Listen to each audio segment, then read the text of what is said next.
In the name of Allah, the most gracious, the most merciful, praise and blessings of Almighty God be on the seal of Prophet Muhammad sallallahu alaihi wasallam, his companions, and all those that follow his footsteps from now until the day of recompense.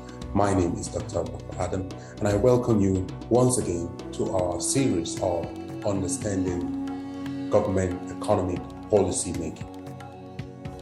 In today's lesson, inshallah, we're going to look at the GDP growth rate. We're also going to look at the potential GDP growth.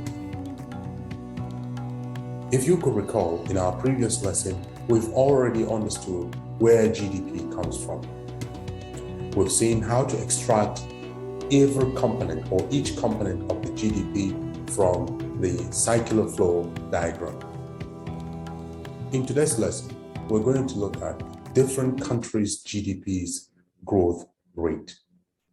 We will first of all, today, use our first data tool where we're going to go all together and extract data from. We're going to extract our first data of GDP growth rate and show you how to extract your own country's data from the Google public data. I'm going to leave a link for you to be able to make use of this particular tool in order to check your country's GDP growth rate as you carry along this course.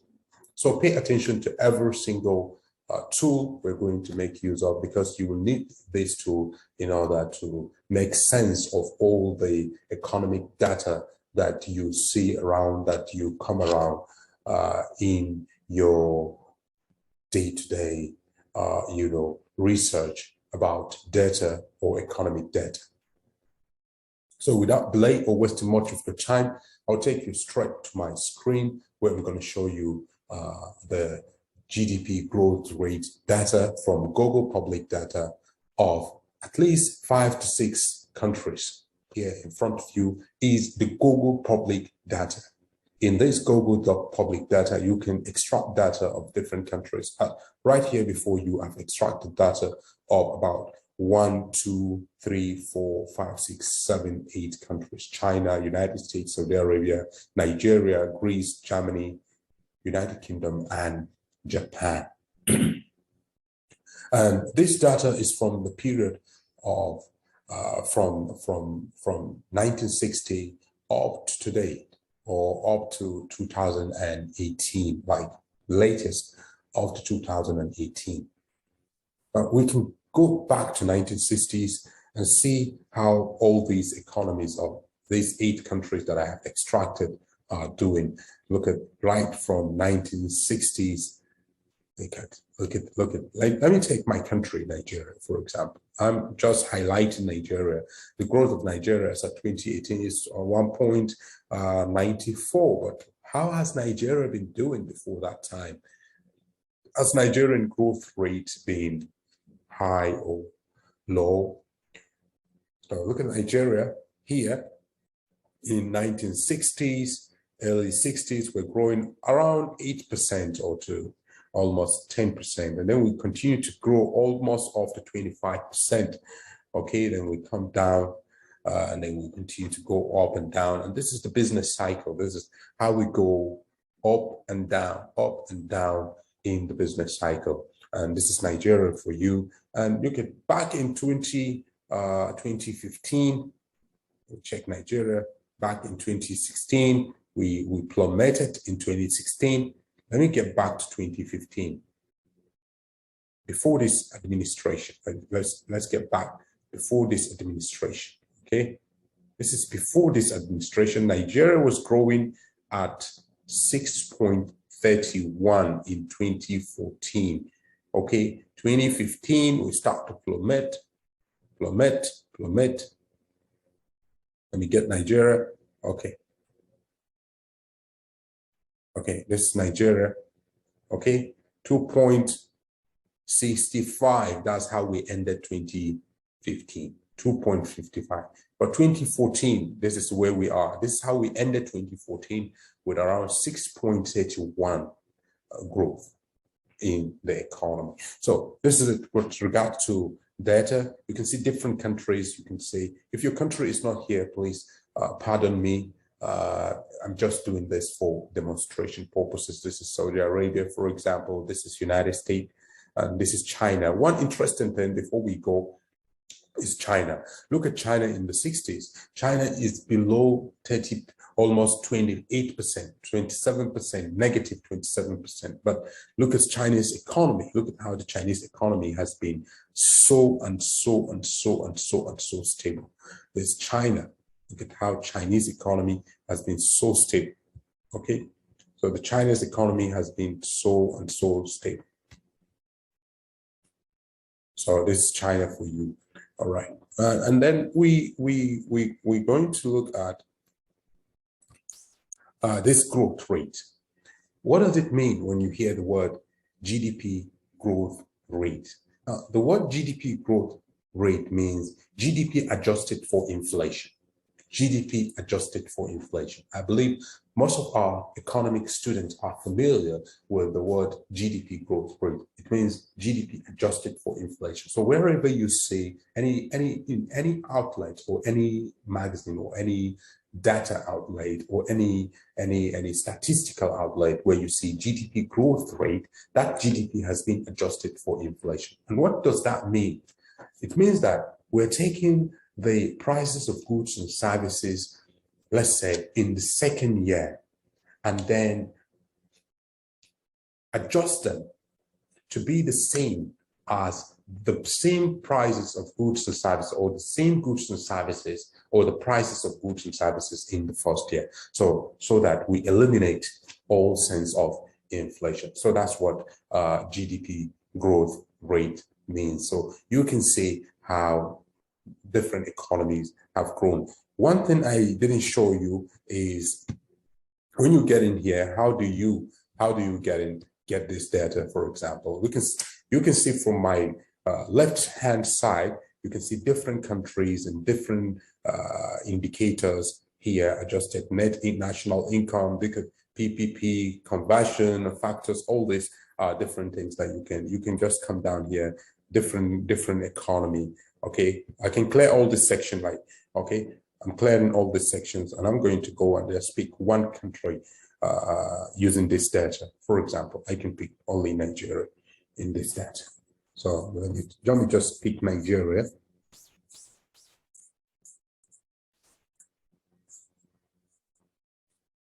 Let's say we want to analyze Nigeria. We just pick Nigeria. You see, only Nigeria appear here. So you can go around, play with the data, play how Nigeria works, how the Nigerian economy grows or in and out and things like that. You just play with the data. Like, just pick only Nigeria. Okay, I only pick Nigeria. All right, this is Nigeria for you. Only pick Nigeria. So you can do the same for any country of your choice and play with the data. To answer this question, what's our potential GDP and how much should we grow? What does that do to the economy? High growth. When you are growing too fast, then you'll be dealing with inflation problem. If you're growing too slow, you'll be dealing with unemployment problems.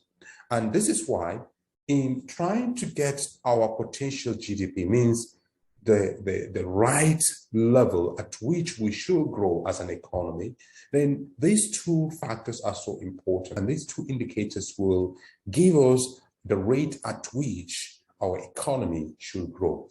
And these two indicators are, number one, the productivity growth.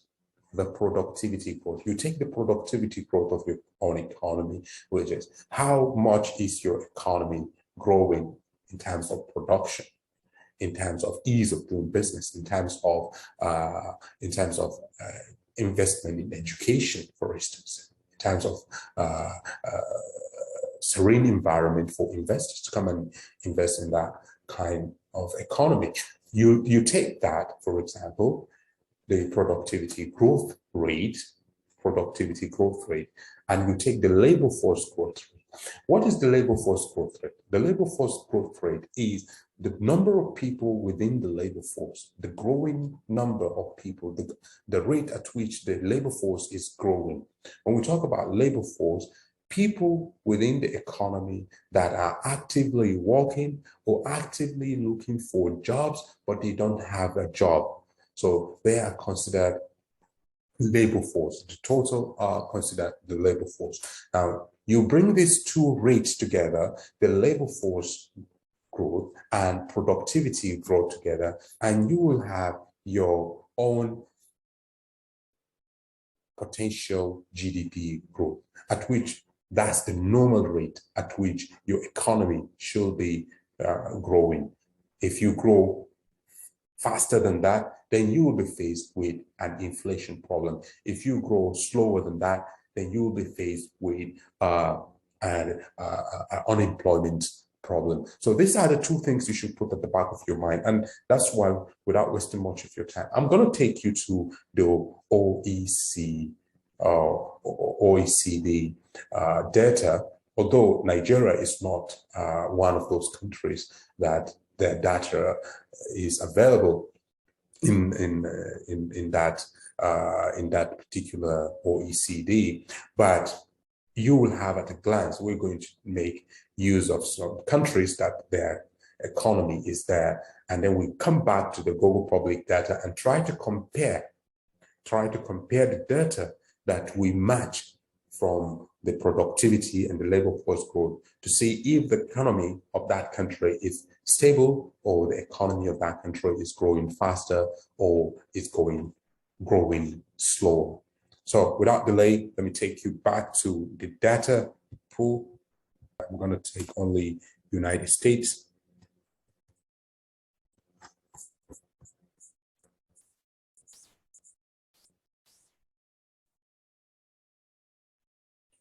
I'm taking on the United States here. Okay, so I'm taking on the United States. All right, the growth of the United States as of 2018 is around 2.93%. So let me go to the OECD.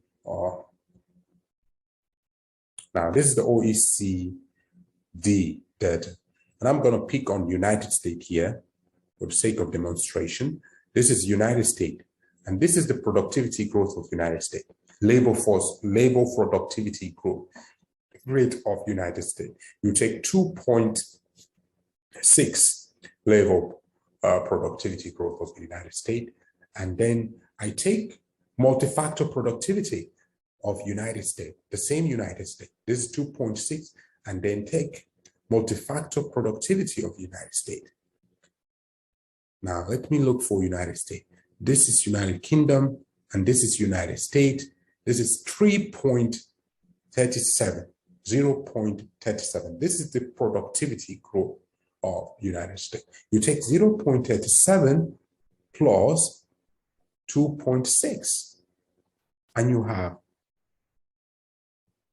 2.9, 2.97, around 2.97. But remember, we're taking 2018 data in the Google public data. So let's go back to Google public data. You have 0.87 here, and then here you have labor productivity. Let me take on labor productivity.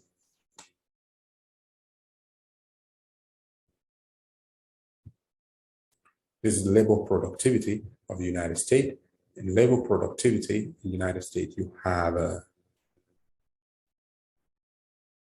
2.6 plus 3.37, you have 2.97. So you go back to United States here, and you see 2.93. So the growth rate of United States is around that level, which is 2.93. That's at the rate which the country is stable. 2.97, then 2.97, that's the potential growth. When we say this is now 2.93, then they are below their full potential by just 0.4. So this is the rate at which the United States should be growing, by 2.97. That's the potential GDP growth rate of the United States of America. So this is how to understand the growth rate of a particular potential growth rate of a particular economy. by taking the labor force growth and the productivity growth, and you bring them together and you will get your potential GDP. If you go higher than that, your GDP growth rate is higher than that number, then you will be faced with inflation problem. If it's lower than that number, then you will be faced with unemployment problem. You don't want to grow too fast and you don't want to grow too slow to face unemployment problem. You don't want to grow too fast to face inflation problem. This brings us to the end of today's lesson on potential GDP growth. Every country should grow at its full potential, and that will eliminate inflation to a barest minimum or acceptable level, and unemployment to an acceptable level. Thank you so much for joining us. Meet us in the next lesson, God's willing, where you will continue to gain a lot of insight into understanding government economic policy making. With this, I come to the end of today's lesson. سبحانك اللهم وبحمدك نشهد أن لا إله إلا أنت نستغفرك ونتوب إليك.